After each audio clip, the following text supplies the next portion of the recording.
Şariatта сүрөт тарткан өкүмү кандай? Кол менен фото парт менен тарткан болобу дейт.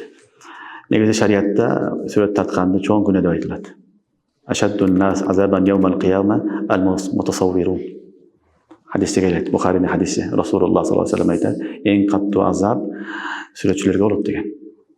Кыямат күнү келгенде Алла Таала чакырып туруп, "Мону тарттыңбы? Сен мага окшоп бир макулук жаратам дедиңби? Жан салгын" деп кыйнайт дейт. Хадисте келет.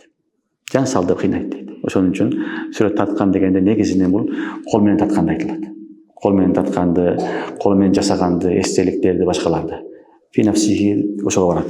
Бирок бүгүнкү күндөгү баягындай телефондор аркылуу фотоаппарат менен тарткандарды уламалар айтат, бул деле жакшы эмес дейт. Бир гана зарылчылык болсо гана колдонсун дейт. Документке, паспортко, башкага такса болот, жөнөкөй тарткан болбойт. Эгер цифровой бүгүн телефондор чыгып кетип тартып койсо, жөн эле көрсө болот. Аны чыгарып алса, күнөөгө болот дейт. Чыгарып алгандан кийин сүрөткө айланат, чыгарбастан ичинде калган болсо, колдонсо болот дейт. Негизи эле адам баласы сүрөттөн алыс болуш керек. Тартам десе, жаны жок нерселерди тартсын. Жансыз нерселерди, жаратылышты, тооду, ташты, дарактарды, кооз нерселерди толтура, ошону тарткан жакшыраак.